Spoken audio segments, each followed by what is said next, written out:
Hello, everyone, and welcome to the MakerDAO Scientific Governance and Risk Meeting, number 138, taking place on Thursday, April 22nd at 1700 UTC.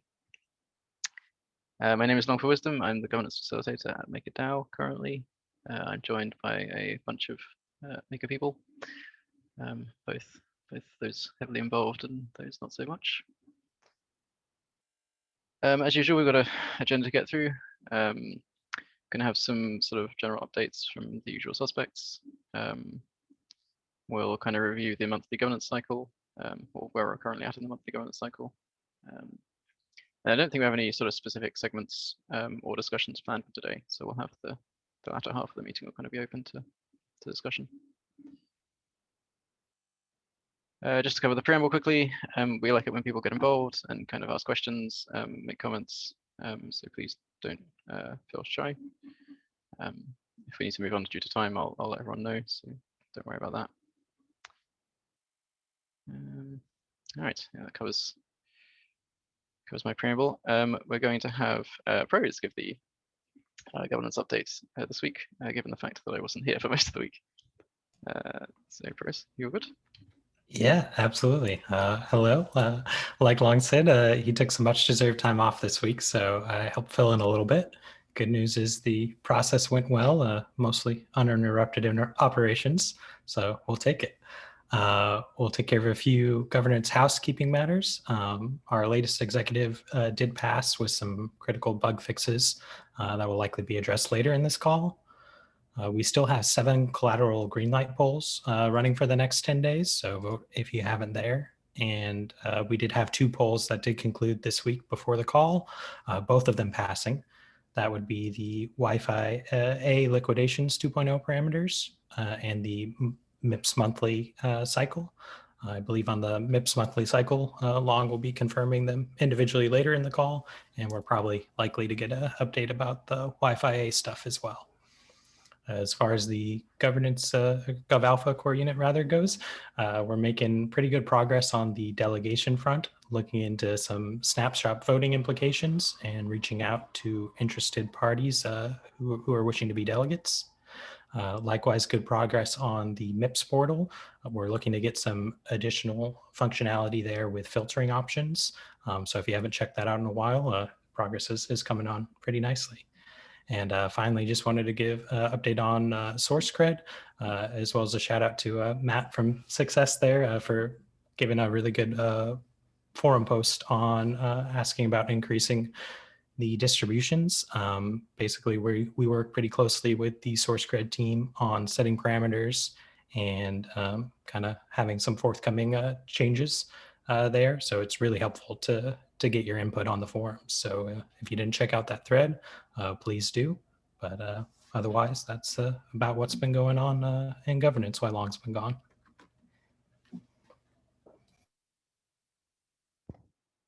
Perfect. Thank you, Prose. Now I think we have Eli with governance. Sorry, forum at a glance. Really delegating these days. Thank you, Long.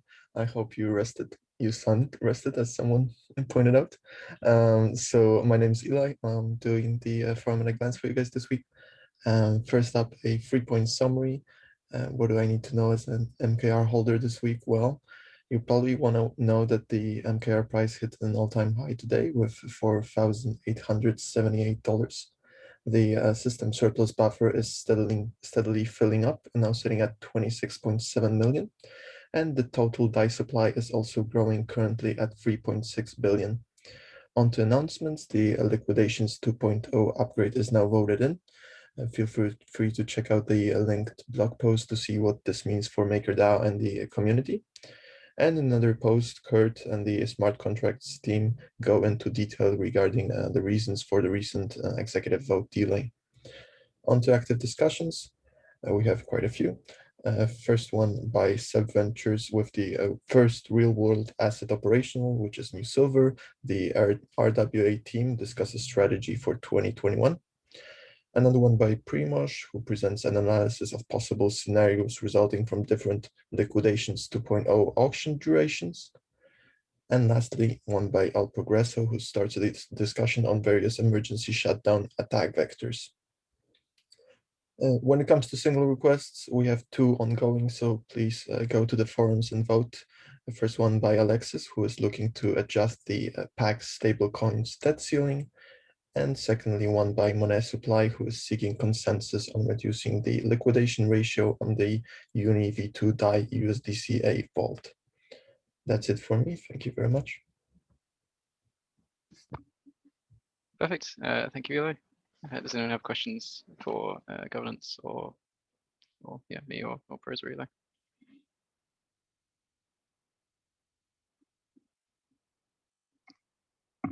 Right, looks like we're good. Let's move on to protocol engineering. Yeah, thanks, Owen. So I'm going to try something a little different today. I feel like for this call, the like big rattling off of our entire task list as though it's like a stand-up is getting unwieldy. So I think I'm just going to talk about sort of what we've delivered and the sort of big items that we're working on coming up, but know that there's like all that sort of smaller minutia reviews and all of that stuff is sitting in there as well. So yeah, first I wanted to thank everybody that that did vote on the executive and that it finally passed. We were getting a little bit worried there.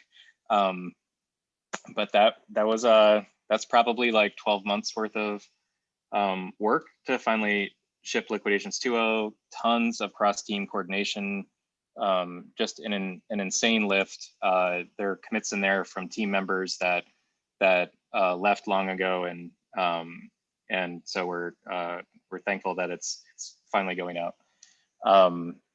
Also, the 2 additional bug fixes in the ESM in the end that were mentioned that Kurt posted were in that fix as well. You know, more length about those if anyone wants to discuss those later. But yeah, all of that, I don't know, I'm very grateful that it went out, and thanks everybody, it's a lot of work. So in the, I guess what we're calling like the death march, we've got to now ship Liquidations 2.0 on this pretty tight cadence from Incovan to mainnet for probably the next like month to month and a half.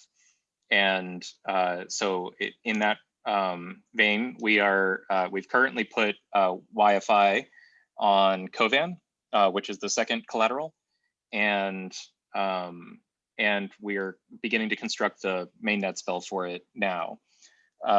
In addition to YFI going out for the mainnet spell, there's going to be a bunch of other changes as well. I think mostly because we have a large backlog. So we're going to see a ton of work from the rates group and some debt ceiling changes and instant access modules and whatnot.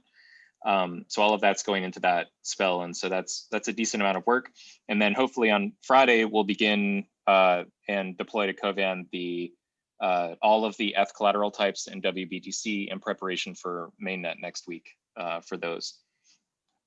And then I think there's also we passed this exec where we said, you know, the burner would do, you know, 25% to the burner, and then the rest would accrue to the surplus buffer and target of 60 million. And we're planning on using the LERP module, which is this module that'll get us there over time. But I wanted to make really clear that that this is not a perfect solution. So this like targeting of 25% is a very rough targeting, and that there are edge cases where this isn't a strict 25%. So we set a particular time target over that period of time, and then one major anomaly that's worth calling out is if we see a massive series of liquidations, the 13% penalty fee will accrue to the surplus buffer, and that could easily put us over the amount that we can set the debt ceiling to at any particular time, and that will create a whole bunch of flap auctions, which are the surplus auctions. And so that's that would probably exceed a 25% burn in that case. And so I just want to make that really clear to everybody that rather than a perfect solution, we're going to war with the army we have, which is the LERP module. But aside from that, unless there's anyone else in the smart contracts team that wants to bring up anything either related to what I've said or something that they feel like should be mentioned right now, that's it from us. Great, thanks, Chris. Yeah, just to briefly comment on the 25% thing, we have kind of made very clear in the signal request and in the polls that it's very much an approximate target rather than a guarantee. So hopefully everyone has clear expectations around that. But it's always good to get a reminder.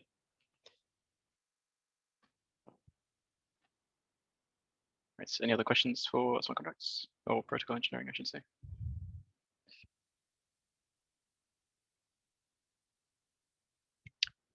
Tim was asking. Sheppy, Yeah, yeah, we're planning to put it in this week. The LERP has been updated to set an arbitrary start date. So I think like May 1st was the date that it would start ticking up. So we're kind of making an estimate now and hoping that, you know, our projections match up to reality. Yeah, we're targeting May 1st at 4 a.m. To go 4 a.m. UTC to go for 105 days currently, but we'll just double check that to make sure it's as close as possible tomorrow.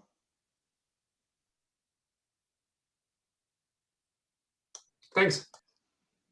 Yeah, I did actually want to bring up one more thing, which maybe Long, this is more in your camp, but we have one of those really densely compact executive runs coming up. So we've got the Friday executive and then the Monday executive. So really this Wi-Fi, all these rate changes and everything needs to be voted in over the weekend if MKR holders want to see it executed, because at some point on Monday, another vote or the monthly executive bundle is going to enter the portal and detract from that. And then obviously that needs to execute in like 4.5 days or something. So I just wanted to call out that if you have MKR, I know the prices probably look very appealing, but please consider sticking around and staying active over the next week, because there's going to be a number of votes that you're going to be needed for. Yeah, we're definitely, I mean, we kind of discussed this a little bit previously, so we're kind of planning to remove the need for this in the future. But we still have to get through this month and next month at the very least. So yeah, as Chris said. Oh, sorry, go ahead, Brian. Yeah, maybe we should mention that we are probably going to have to put a either a time limiter or some kind of limiter on the spell for this Friday, just so there's not a race condition with the existing dog that's going out with the office hours on it. So that'll get passed sometime like Monday morning.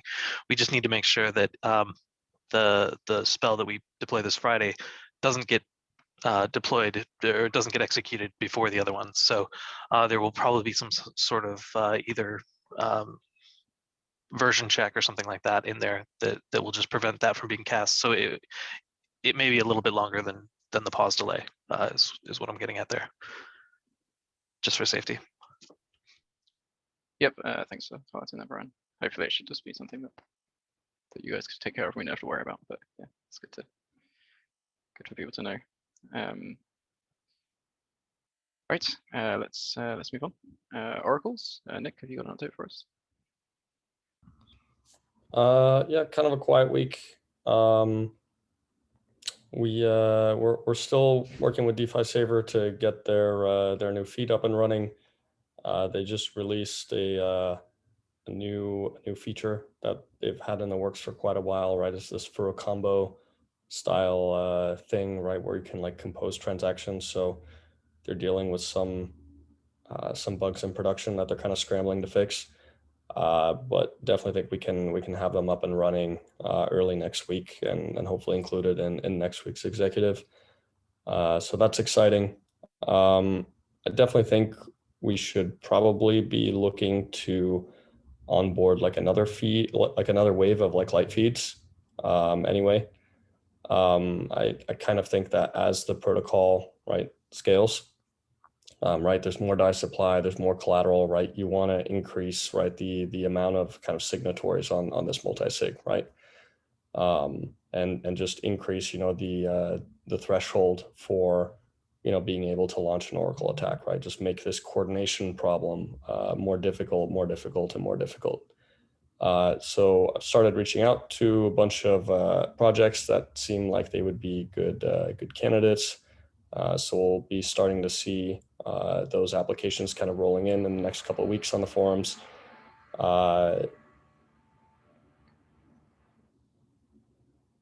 And not quite sure what your question is, Andrew. Maybe you can rephrase it. Well, I forgot exactly what the light feed is. I mean, I use DeFi Saver for leverage, and it like boosts and repays you at different levels, but it's like a 2-hour delay when the OSM kicks in. So is the light feed gonna somehow help them execute those things like at a market price, or is it just like unrelated to how they I operate? don't know. It's completely unrelated, right? It just means that DeFi Saver would be one of the inputs, into the medianizer, right? And the medianizer is that real-time ETH price. And then that gets fed into the Oracle security module at the top of the hour, right? And so that the Oracle security module creates that 1 hour price delay. And then DeFi Saver as an app, right, then uses the OSM price. All right. Right. Cool. It might not affect it. Yeah. So it shouldn't really affect any of how their application works or how you as a user interact with DeFi Saver. Cool. Yeah. I've also started testing the Uniswap LP Oracle code with SushiSwap LP tokens, right? Which you would presume just automatically works because SushiSwap, at least the swap component, is like a direct fork of Uniswap. But nonetheless, right, it's something that we should be testing, and that's to gear up for the SushiSwap kind of crop join that Sam has been working on, and that we got the audit back from ADK pretty recently. So that's cool too. Excuse me. Yeah, so we'll probably be deploying some of those recently.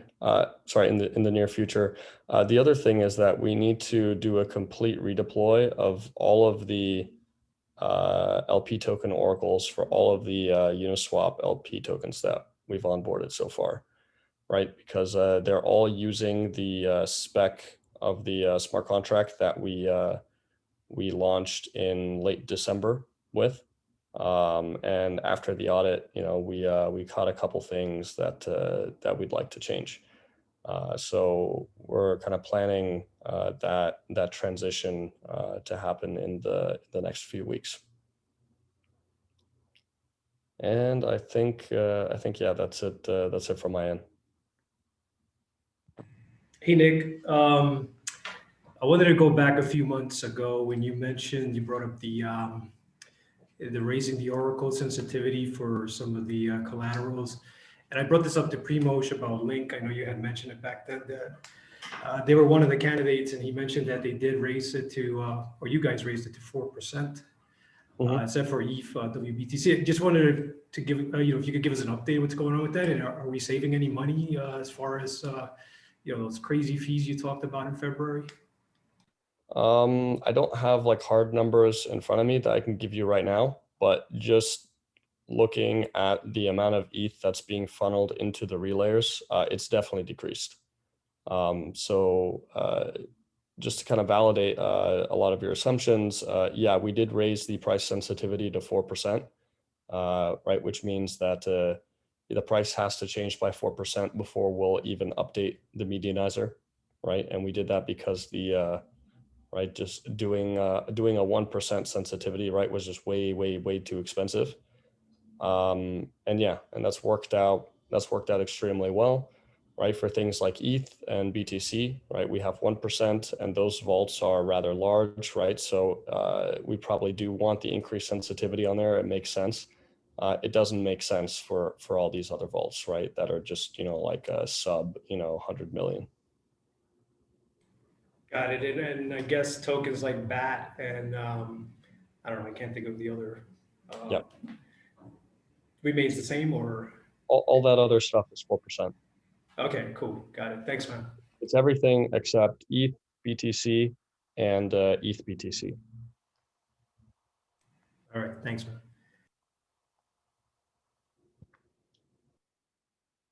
Cool. Thank you. I had a brief, not sort of question, but more comment. And I saw in the forum we lost one of the dog feeds. Well, not lost, Yep. but like they opted out. Is that, I guess, concerning to you in any way, or not worried? No, their particular circumstances are, you know, I'm retiring and I don't want to deal with crypto anymore. And yeah. Okay, fair enough. Thanks. Hey, Nick, real quick, speaking of retiring, this Saturday, there was a little bit of a delay, remember, when things were going bananas, Saturday, East Coast time. Can you just give us a little bit of rundown what happened? Like you had to tweak it for it to catch up? I think Jay Cut brought it up. Sorry, can you reiterate that? I think the OSM wasn't catching up.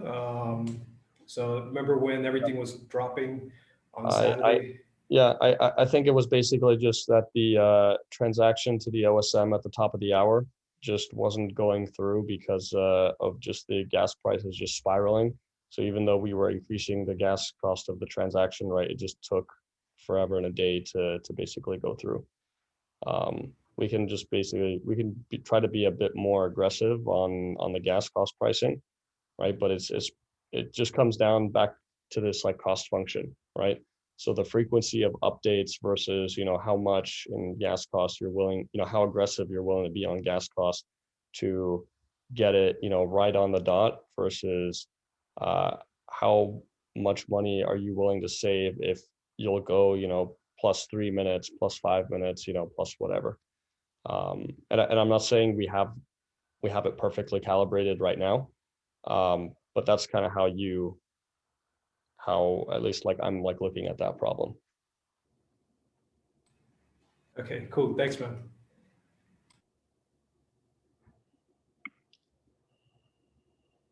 All right, let's maybe move on.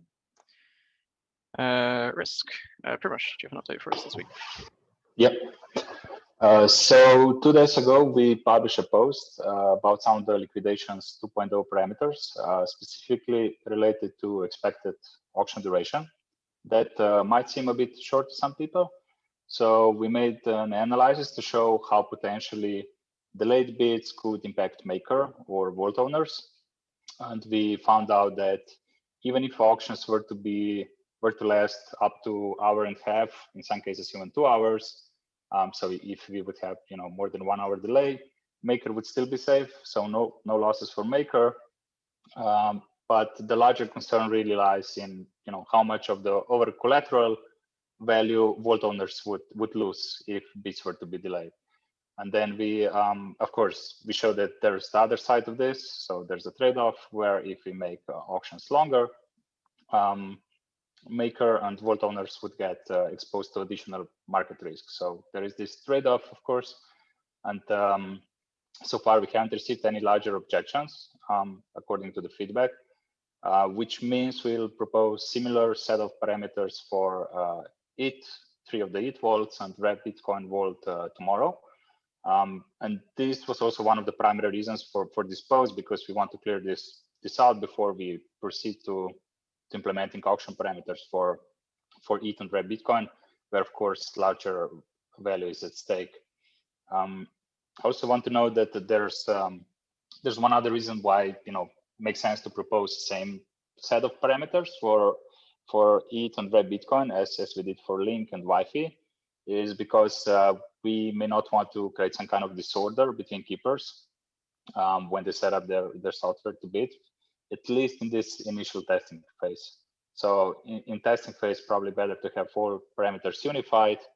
And then we start with them. And if we observe auctions running smoothly, high participation, we might propose some adjustments.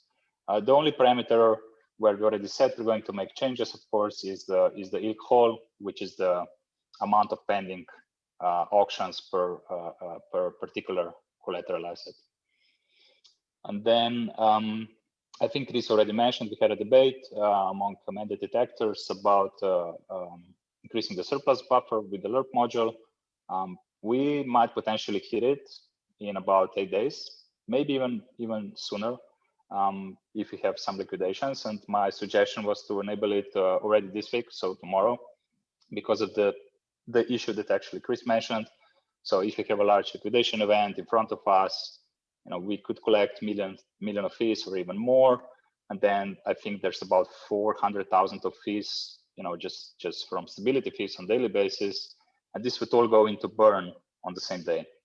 And it might be a bit inefficient, not just because the maker price is higher, but because flap, so the surplus auctions, they might not perform that great under heavy load, although we did increase the lot size, but still. So yeah, I was suggesting to increase the surplus buffer already tomorrow. And finally, we were also looking into PEX stablecoin vault usage, which increased in last week. And it seems that on-chain liquidity for PEX became so bad that people are using PEX vault to farm with DAI, because it seems there's no other good way to make yield on PEX currently. And Maker doesn't charge any stability fee on PEX because of the abandoned vaults issue that we know. And I think we might propose probably the next parameter proposal meeting to set depth ceiling of this vault type to 0, because it doesn't really add any benefits to Maker currently. And yeah, that's pretty much it from our side this week.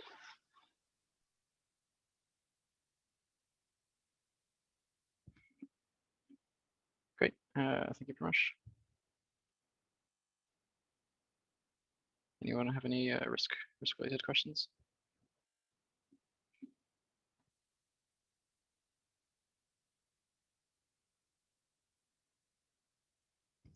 I guess we're sort of seeing like the debt on the sort of main vaults like Ether and WBTC and things increase a fair bit, especially on Ether. I guess how much, like, how risky is it very much? I mean, with liquidations 2.0, it's much less risky. I mean, we still need to see how they perform, but I'm much more optimistic. And there's one other thing that maybe is relevant here to mention, that most of the risks, or large majority of risk, is related to liquidity.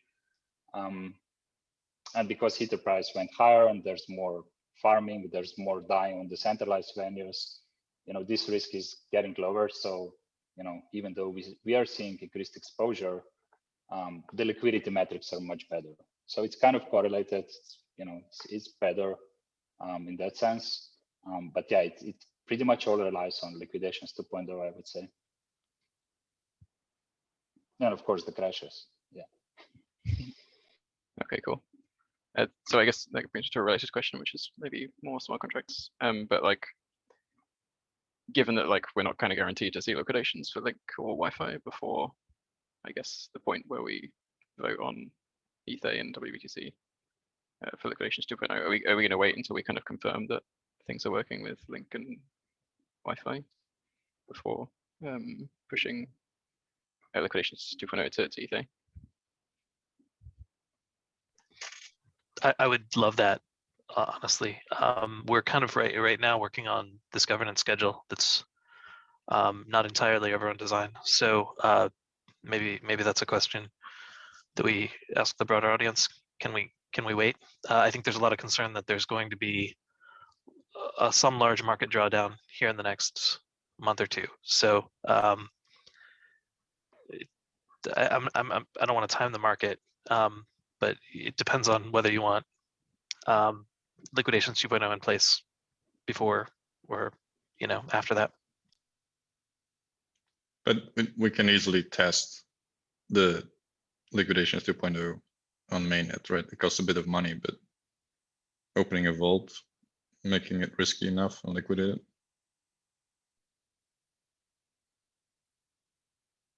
Yes, anyone can do that. I won't be there. Come on, Brian, with the MTR price where it is, shouldn't be an issue, right? Yeah, ETH transaction fees are the biggest. Oh yeah, I do have that maker, don't I? Not happening, water. Sorry. But we can use anti-multisig DAI to do that. I mean, it's not so much a big deal. It will cost, but it will cost more to have liquidation 2.0 in production and it fails, or to delay liquidation 2.0 and losing 100 million. So.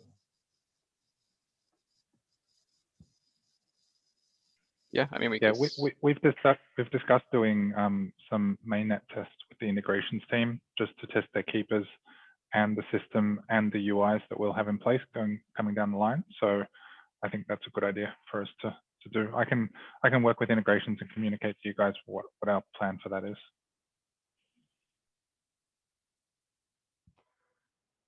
Sounds good. All right, thanks all. We won't tell you when exactly to make it the real test.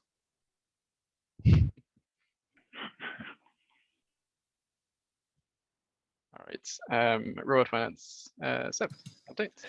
Yeah, sure. So the biggest news is obviously New Silver. We have our first investment in real world assets, 30,000 DAI. It worked. Let's hope it worked in the other way as well. We will start that soon. I want to thank the smart contract team that has worked a lot on that, as well as the centrifuge team. They spent a lot of time together to craft the spell and all the MIP 22 and making sure that MIP 21 is working fine. So that's good. We had a nice piece on CoinDesk as well with that, and there was some PR activities, so that's always good. So people can see that the maker is always innovating.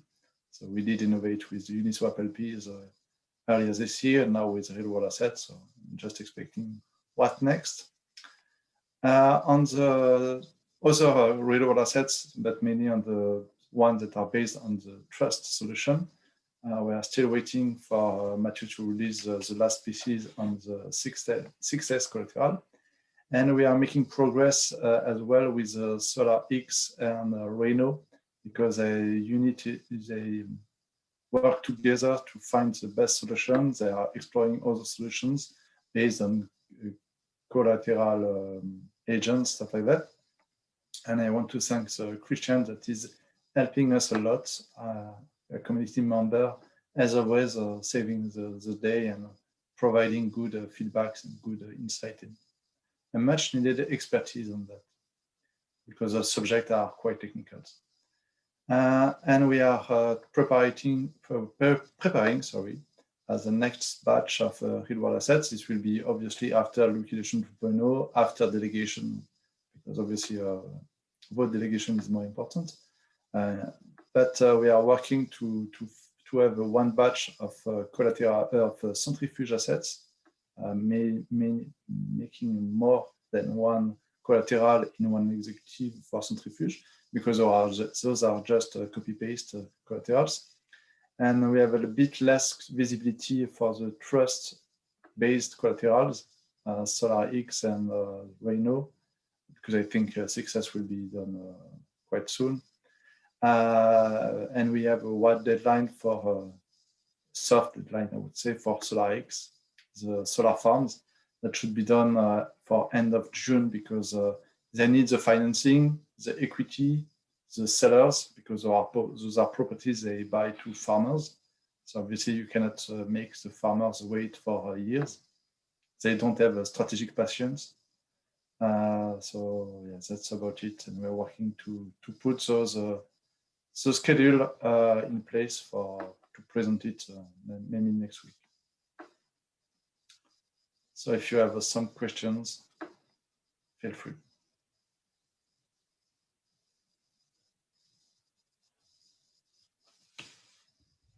I guess I saw some of the quite a lot of the. I say saw. I didn't read them because they're complicated. Some of the docs that Success and Matt posted on the forum.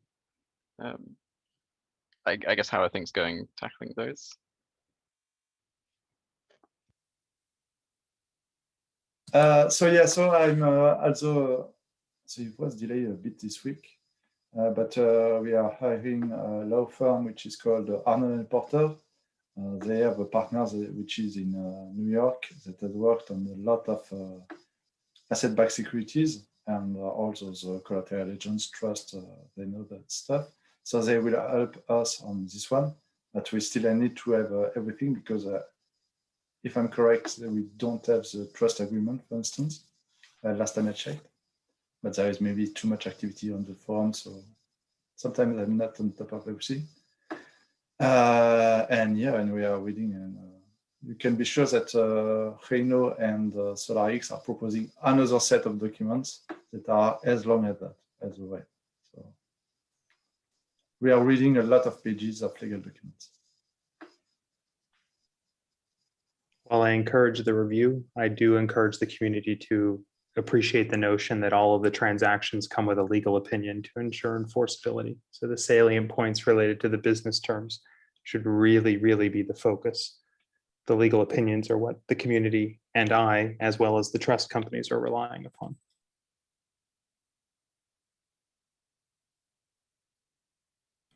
Hey, Matt, and can you just give us like a quick recap of what exactly, I know you mentioned that the new trust company is going to be reviewing the transactions. Can you just kind of quickly go over that?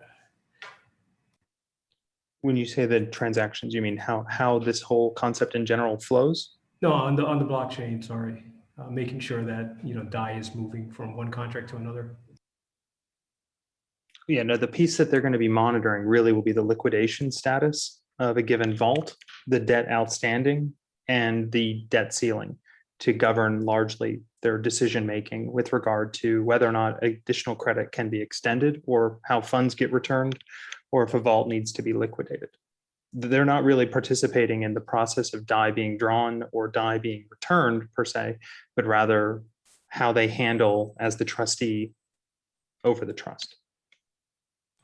Right, and I guess my last question would be, how did you manage to, well, how did they overcome that? Because I think at the beginning, there might have been a little bit of hesitation to get into such.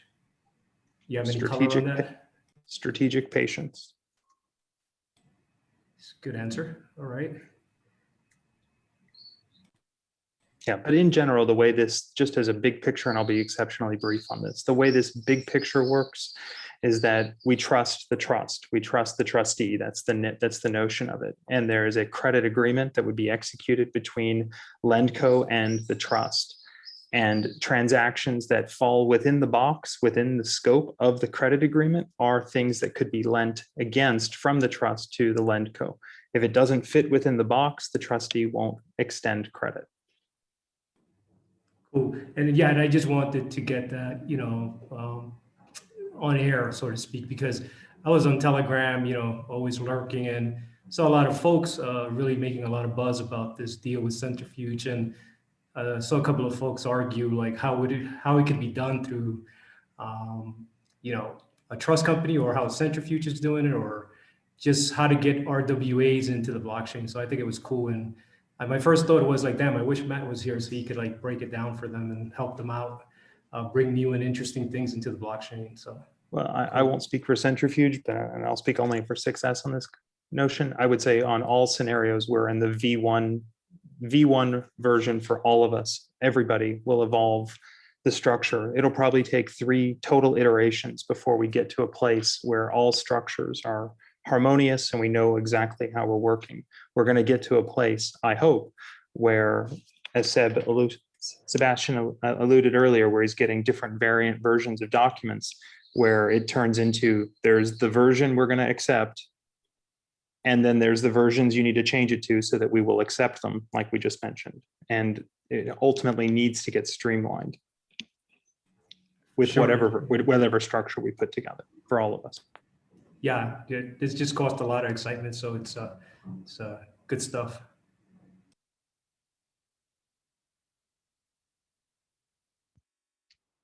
All right, yeah, thanks, Seb, Matt, and Frank for that.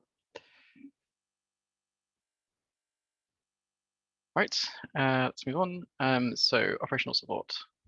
Any update from you guys? Yep, just dropping our weekly update. I won't go too in detail. I just want to remind people of the up and coming calls that we have.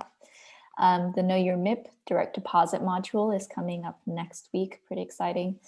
And then for collateral onboarding, we have MCO2, which is with the carbon footprint that'll be next Wednesday as well.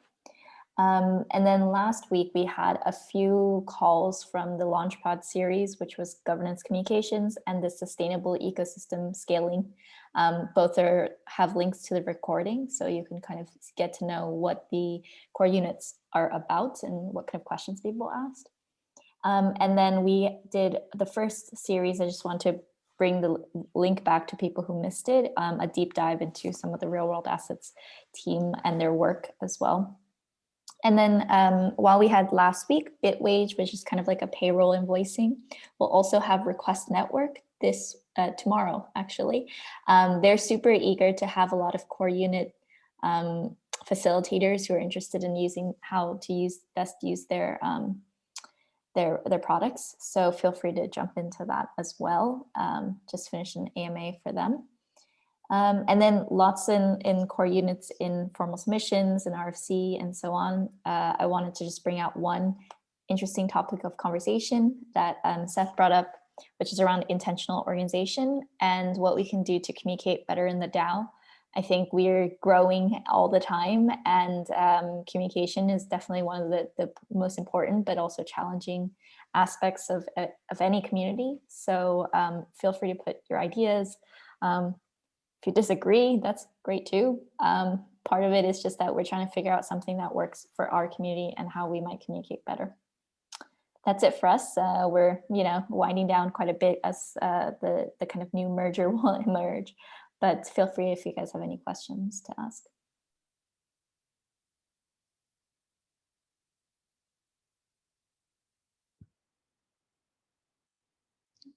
Perfect. Thank you, Amy. Sorry, I haven't got this in the agenda, but Juan or Walter kind of want to talk a little bit about SES or SES progress briefly, or are you guys not worried? Yeah, sure. Walter, do you want to give it a go, or should I? Oh, you're a little quiet there, Juan. Oh, I think okay, give me a second. Juan, you're fine now. When you said, Am I? Yeah, I would say. I think give me a second. You're fine. Okay. I thought my mic had a problem, but yeah, basically, yesterday we had a presentation with the community where we presented a bit what we are trying to achieve and how, and we are looking forward to feedback and hopefully to get everything set up for the next round. So if you can watch or read the MIP, which is slightly more boring, we would definitely appreciate the feedback.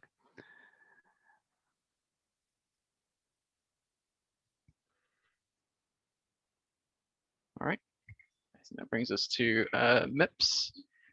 Let's see. Is it Charles this week? Yeah, it's me. All right. Give you co-host. All right, sharing the form update in the chat if anyone wants to take a look, but I'll share my screen.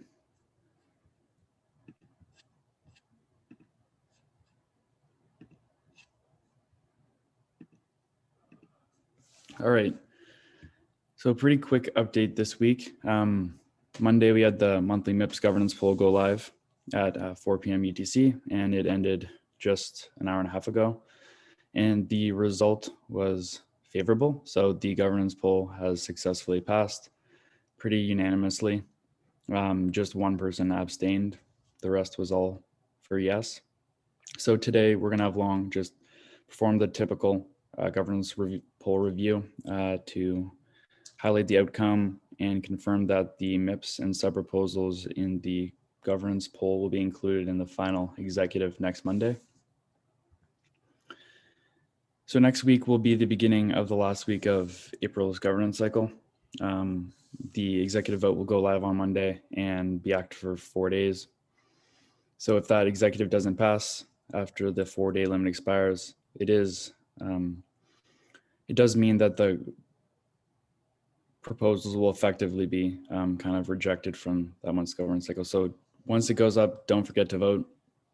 And then on Thursday, we'll have Long do the governance cycle review, highlighting everything that's happened over the course of the month, and possibly discuss the upcoming May governance cycle, because there are quite a lot of eligible proposals for next month.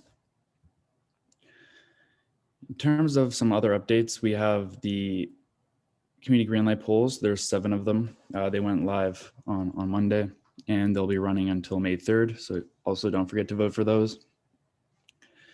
As of now, there are 26 proposals in request for comments, and a lot of them have actually been actively improved on by the authors. So those changes have been incorporated on the forums and on GitHub.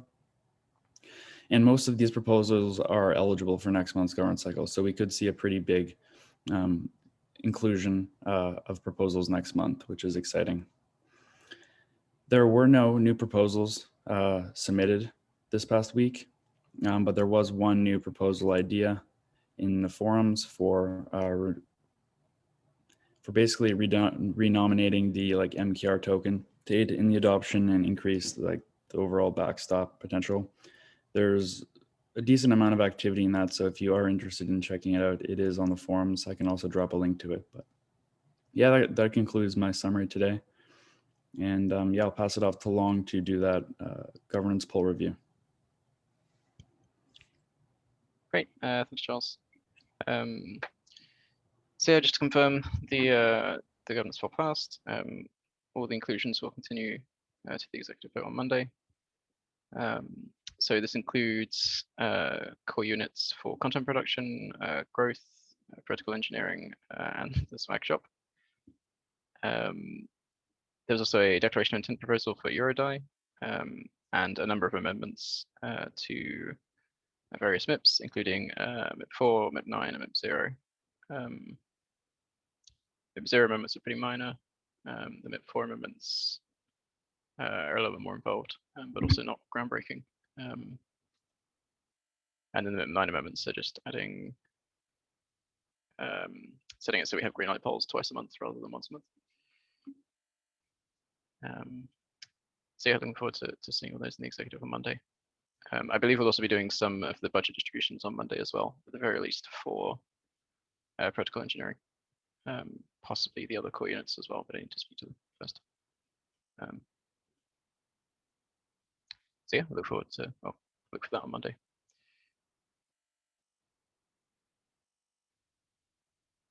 All right. If I'm not mistaken, that brings us to the end of our agenda. So that moves us into the kind of discussion and general QA part of the call. So can maybe spend sort of 20-25 minutes discussing or talking if anyone has any questions or any comments they want to make about anything.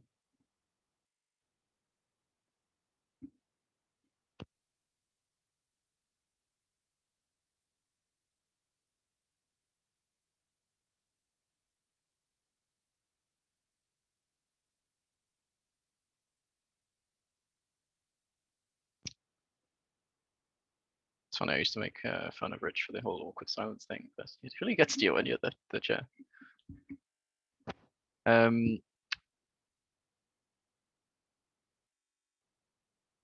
right, what interesting things have happened?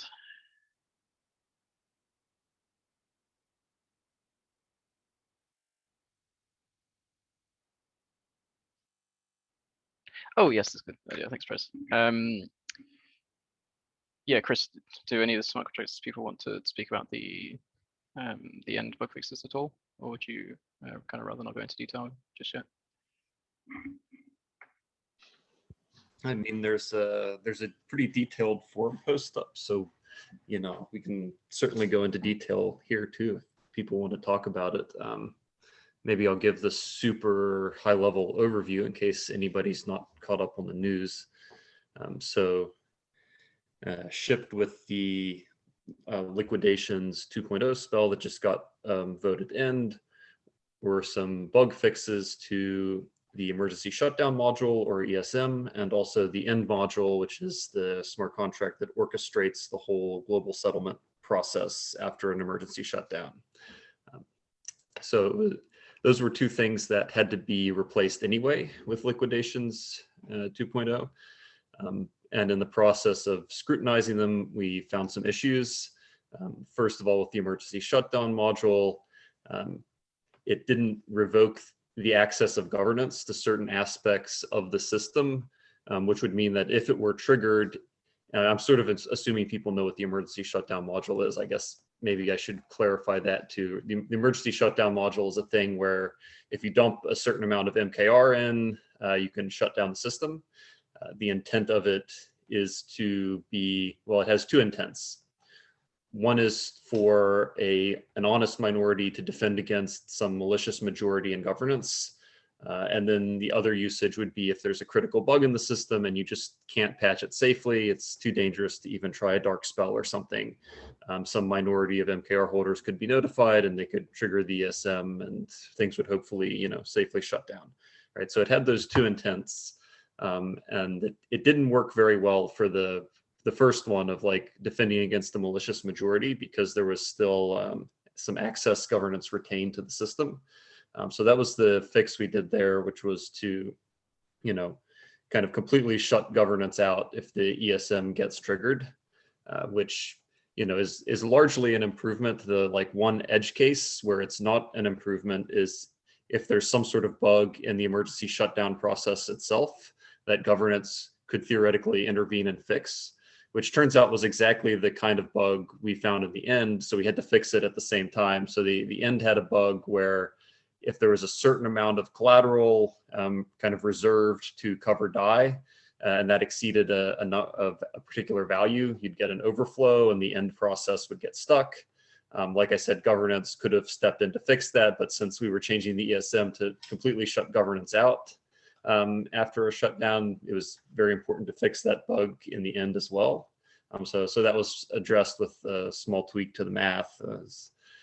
It took longer to write the forum post explaining it than it did to fix the issue. So that was that fix. And yeah, I think that kind of covers the high level, but happy to get into details if people have questions.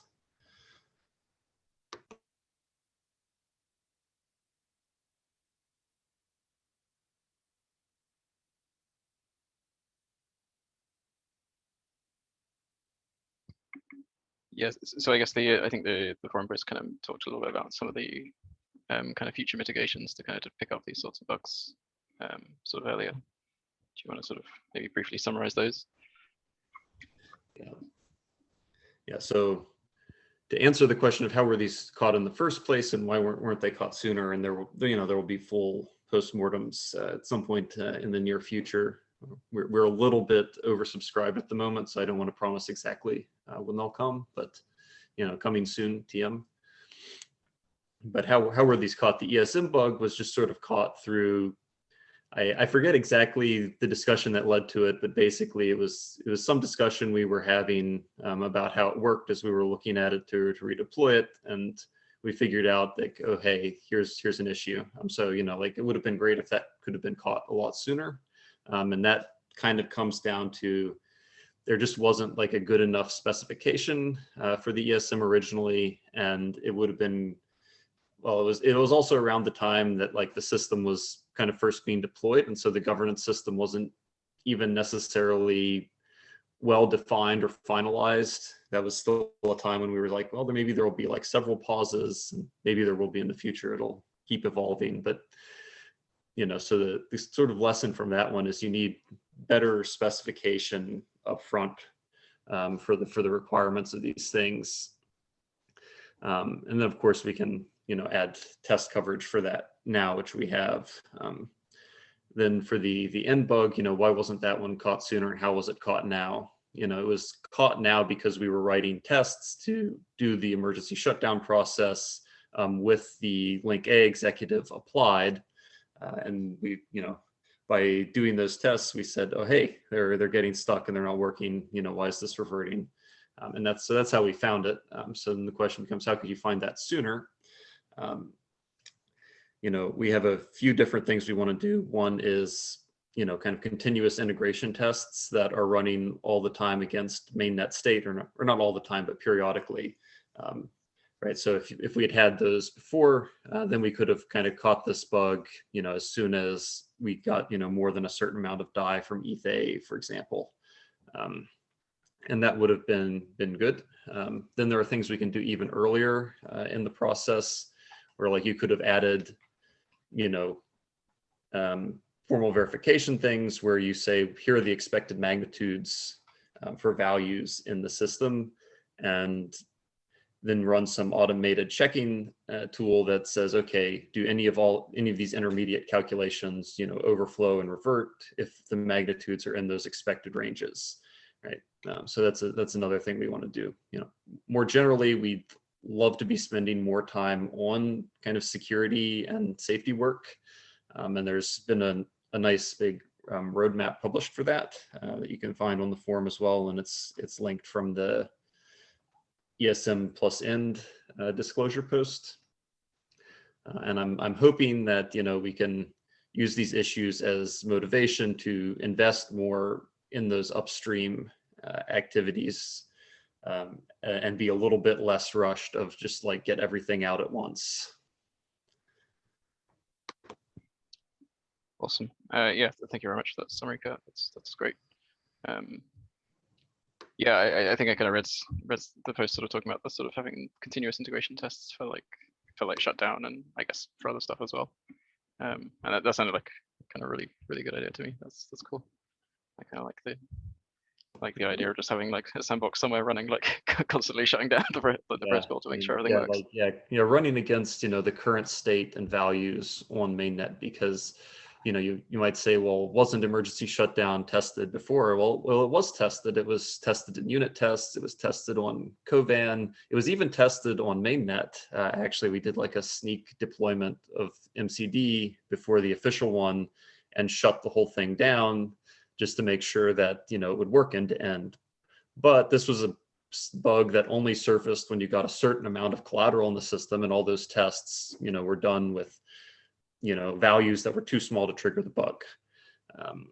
And so that was why, so that's why, a continuous integration test is really good. So you can see it as soon as it happens, but it's still not ideal because, you're having to find that it's happened, on mainnet or something. So while I think that those are great and we'll do them, I don't think they're a complete solution. I think you need like this better, magnitude checking earlier in the dev process, where you don't just write some unit tests with any old values. You write some tests or do some verification where you check a whole range of values and you say, are there any problems if any of these parameters or quantities are anywhere in these specified ranges? Yep, I think that makes a lot of sense. Cool.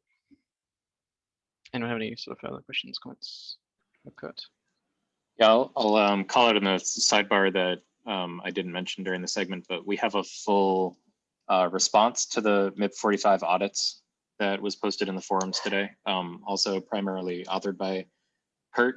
So we took a little while to collect all of our thoughts, and then Kurt did a really good job of sort of describing what each issue in the audit was, and then why that particular issue was either resolved, fixed, addressed in a certain way, or wouldn't be resolved. And so it's a pretty good read through. If you didn't want to go to the audits themselves, it's a good comprehensive response.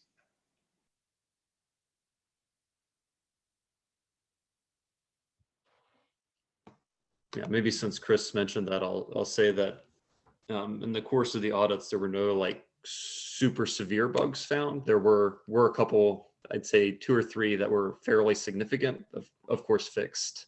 But most of the issues were either minor or informational, or just kind of remarks on design aspects of the system. For example, the way we do authorizations or our conventions. But there were also some more, there were some really good ones brought up around, say, the risks of MEV to the liquidations 2.0 system, which we've talked about a lot. But you can go there for more discussion of that and what our current thinking is on it. And yeah, it took a long time to write that post, so I hope somebody goes and reads it.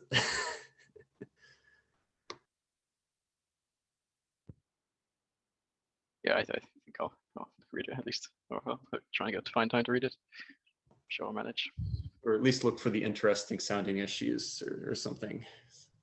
Yeah, the MEV stuff sounds interesting. Like that's continues to kind of amaze and baffle me when I read about it in the ecosystem. yeah, we didn't just want to publish the audit reports and have people like, you know, asking questions of, well, was this issue addressed? Was it not addressed? Or, you know, potentially even like, what does this issue even mean? You know, because they refer to like very, you know, detailed things about the system. So hopefully this will help anyone who wants to understand the audit reports, which are all up, by the way, as well. They're linked from that forum post, or you can get them out of MIP 45. They're linked from there too.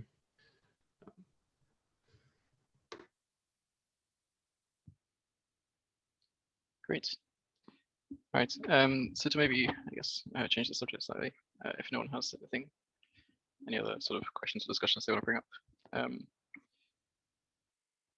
We can maybe talk a little bit about sort of delegation, and we kind of discussed it, I think, very briefly on the call last week, maybe, or the week before. And I kind of posted a thread on the forum the other week as well. And like I sort of don't have anything sort of in depth to sort of say, but I guess the kind of message is that sort of delegation is probably coming, well, will be coming fairly soon. A couple of people volunteered to be delegates, which is cool, and we'll be sort of me and GovAlpha will be kind of reaching out to them and kind of discussing sort of best practices for delegates and things, and trying to build some sort of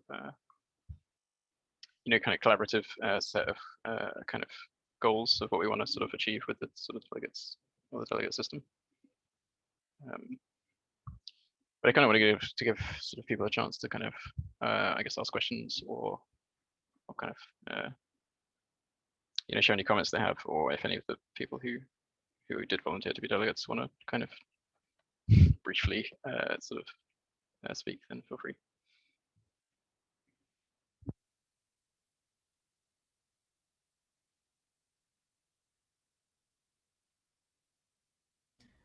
I know one concern that often gets brought up with delegation is like the idea that one person or one entity could kind of can retain all the voting power. And obviously, if everyone's like happy with that, that's not too much of an issue. But if they were to go rogue or against people's wishes, it would be. Did we have any kind of practical limitations in mind in terms of like how big the biggest delegate could get, or any kind of checks and balances on that sort of thing happening? Yeah, I could speak to that. So in this scenario where there's sort of a malicious delegate who has a large amount of power, they have to maintain that voting power for 2 days to secure the hat. So in that event, delegators could be made aware of this, and they can pull their maker out in time to reverse the vote. So I don't think this is a terribly likely scenario, but something to be concerned about for sure. So one thing is, I think that DSS Gov does change that, right? I think that works off a kind of snapshot system. So not that this is an immediate problem, but I think that changes how that interacts a little bit. Yeah, I don't know if DSS Gov is going to ship in exactly its current form, but we did spend a good bit of time thinking about mechanisms around this, of like having, say, some expiry time on delegations, you know, obviously long, so that it's not too inconvenient, but so that, you know, if a bunch of people delegate to one delegate and then they, you know, either start misbehaving or, you know, just like those people sort of wander off and completely forget things, just to make sure there's not, you know, perpetual maximum voting power. There were some kind of expiries put in. Probably those mechanisms all need to be revisited though, and thought about carefully again. But there are definitely things that you can do to make it so that one person doesn't have all the power in perpetuity, unless, you know, without the consent of the people delegating to them. Because right? It's sort of bad to just say like, well, if I delegate to this person, you know, then like if I lose my keys or something, they just have that power forever and I can never take it away, or it never goes away from them, right? Yeah, it's a real problem. I know that we tried to address it in DSS Gov, but the type of delegation we're going to have is sort of the minimum viable implementation of delegation, right? So we're kind of like hacking up a vote proxy in order to allow for delegation. And I don't think that we had any kind of like vote decay in there. Sam, I know you were the one that like touched it up most recently. There's no vote decay, but I don't think we really need it because it will need to, we're redoing the delegation when DSS Gov comes out. So the decay is effectively when we either upgrade the chief or switch to DSS Gov, which I think is sufficient for the, like DSS Gov, you know, is within this year. I think that's the plan. So I feel like that's sufficient. Yeah, I mean, I guess I can imagine like a scenario where, you know, I don't know, that doesn't work, but I kind of tend to agree it's more likely that we'll be able to move to DSS Gov cleanly and then we'll have the perfect implementation. So yeah, if anyone else objects to that, you should definitely speak up. Because it's it really, I mean, I've seen this manifest in the real world. But I think the worry is, so Sam takes one angle of it, you know, like, okay, well, if someone's acting maliciously, then the people that are delegating can pull out and redelegate and stop them. The real danger is the MKR voters that are delegating are apathetic or die or lose their keys or whatever, and then that person with the delegation power is sort of entrenched and irremovable. And so that's the like real failure scenario of delegating without decaying those delegates. So yeah, is decaying the same thing as slashing, like in POS? It's more just that you know, at a certain threshold, like if I've delegated to Alice, right, then at some point, like my delegation after, let's say 6 months or some threshold of time, either I don't think you'd lose it over time. So maybe like decaying isn't the right term, but let's say at a particular cliff, my delegation is no longer effective against Alice. I have to re-up my delegation periodically, which gives me at least some sort of minimal participation in the protocol and doesn't allow like early delegates to basically monopolize a bunch of like locked or lost MKR or like totally apathetic voters. Although I know that's kind of why we're adding delegation, is because MKR holders apparently want to be a little more apathetic. But yeah, I think, I mean, as you say, that there's always a danger. I think I'm kind of hoping that we'll kind of get enough of an initial set to avoid like, you know, everyone all piling on one delegate, which would be kind of one failure case. I'm kind of also hoping that we'll be able to keep MKR at least a little distributed between delegates, right? I'm kind of hoping that, you know, we can kind of ensure like a base level of like quality. That means that people, you know, if they kind of see one delegate has 30K and kind of their second choice has like 10K, then maybe they'll go for the 10K guy rather than the 30K guy. But yeah, I mean, I think we're going to kind of have to see how it works in practice, obviously, a little bit. But hopefully we can, at the very least, we can move to a system which has expiry before too much time passes and people die or become sympathetic or whatever, that they can't redelegate. I want to mention that I think I can speak for everybody on the protocol engineering team. We have no intention of being delegates for this. We're writing the code, we're publishing the code. I think it's too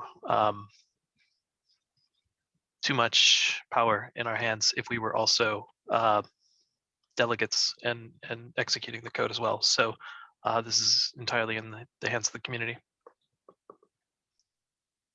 Yeah, that actually was a question I was going to bring up. Is are folks from the core units allowed to be delegates? It's permissionless, right? So I mean, someone on the, let's say the protocol engineering team could put their name forward. I just think it would be, I think it would be a really bad idea for MKR holders to delegate to them, even though it seems like they know the protocol. It's just, that's way too much power. Yeah, there's a little bit of like a Sybil resistance problem here though, because, you know, like I can go and mix my MKR through some centralized exchange and have it in some address where it can't be traced back to me. And then I pop in with some pseudonymous identity and, you know, convince people to delegate to me, which if you think about it, is not that unrealistic of a possibility, right? Because, you know, we have lots of pseudonymous people. It's a pretty normalized thing.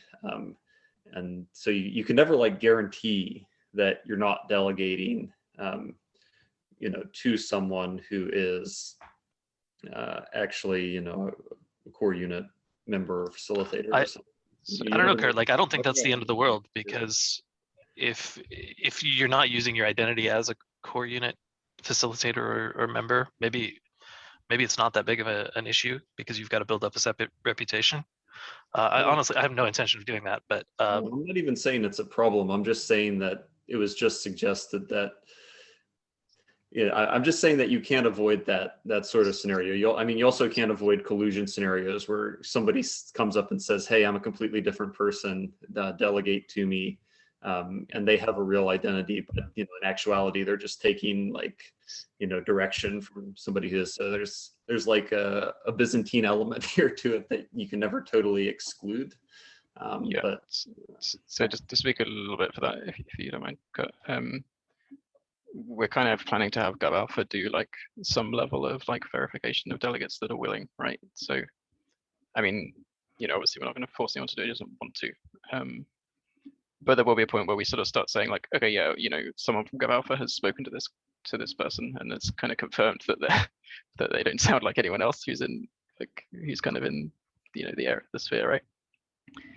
So like if you set up like a we'll use someone else as an example. If like Alice sets up it's someone we know and sets up a delegate account, and then GovAlpha comes to Alice and says, "Hey, do you mind just like having a chat so we can kind of, get the sort of like shiny green check mark on your next to your delegate thing?"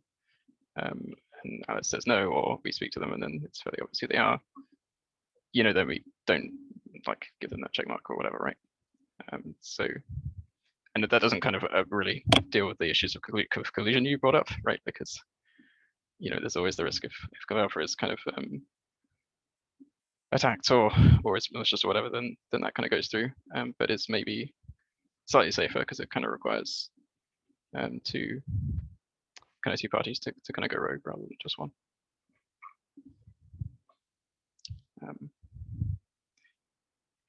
At least that's how we're kind of thinking about it anyway. Like, it's not going to be as simple as just a green check mark, right? But yeah, that sounds like a good place to start. I imagine the how we vet delegates or whatever will just evolve over time, and who knows what we'll end up with. What sort of maybe the DAO ends up having way better like private investigational capabilities than like a government someday. Who knows. Yeah, we'll be the world government. This isn't recorded, is it? This is recorded, God, yes. Just announced MakerDAO's world domination ambitions on a recorded medium. It's all over.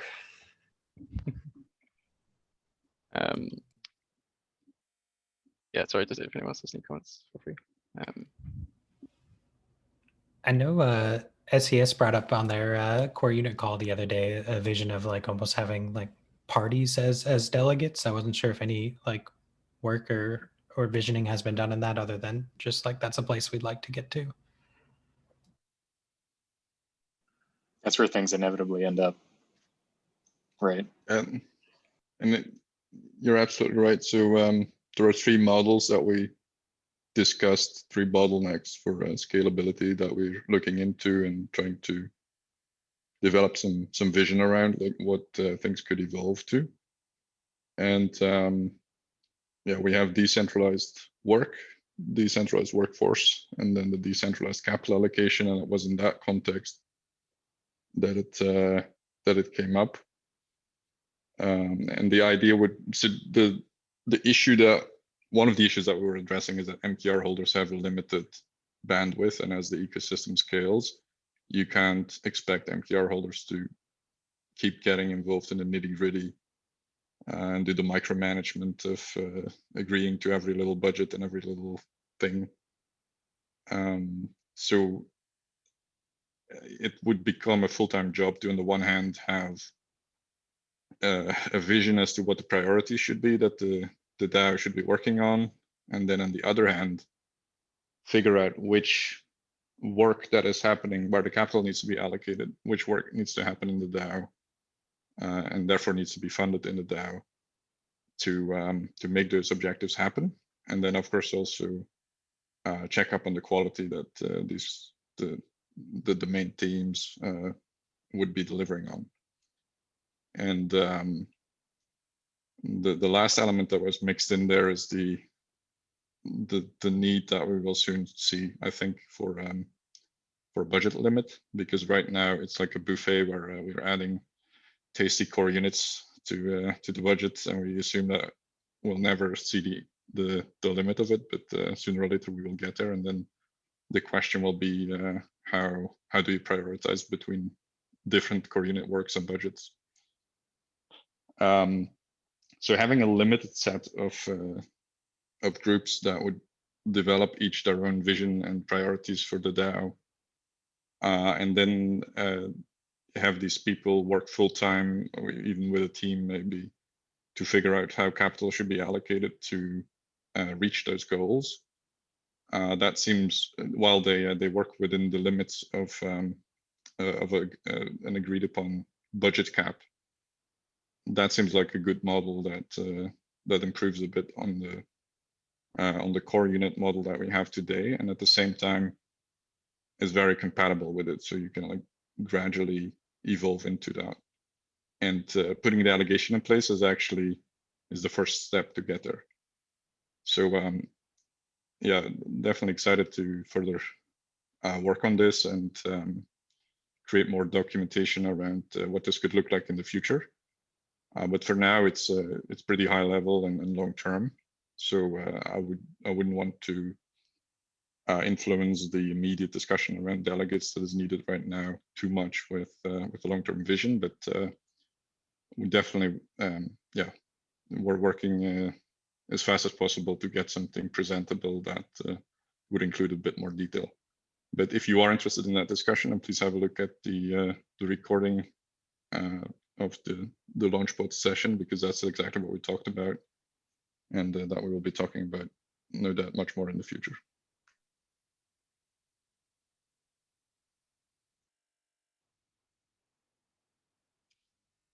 Yeah, thank you for that. Well, so yeah, I still need to catch that recording. I missed it last week, unfortunately, or earlier this week, unfortunately. Yeah, I think you're probably right. We're gonna have to move to something like that in the future at some point, just due to scaling issues. Yeah, I'm hoping it's going to be a little bit more manageable, just to start with at least. But we'll obviously see.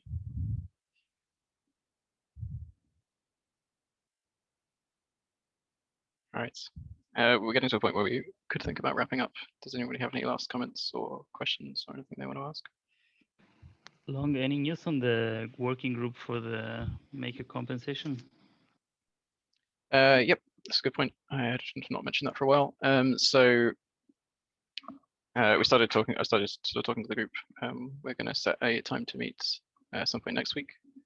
Kind of got delayed a bit from me being AFK, but I think all of the members are kind of aware of the kind of need or the kind of desire for sort of swift outcome. So I imagine it's sort of working on it fairly heavily over the next sort of couple of weeks, and hopefully having something to present sooner rather than later.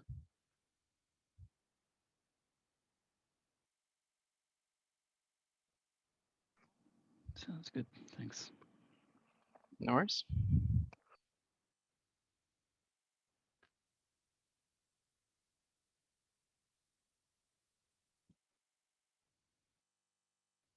All right, anyone else?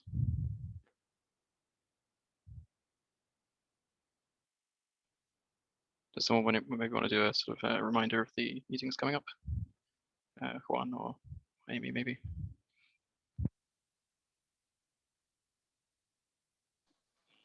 Yes, so they're actually on the forum. Let me pull them up. But I think Amy already commented that this Friday we'll have request, and next this coming Monday we'll have MIP 50. So know your MIP number 50 with Stani from Aave and our beloved Sam. Great. Thanks. Looking forward to those. All right, let's maybe leave it there for today then. So So yeah, all right. Thank you everyone for coming. I'll talk to you all next week. Thanks.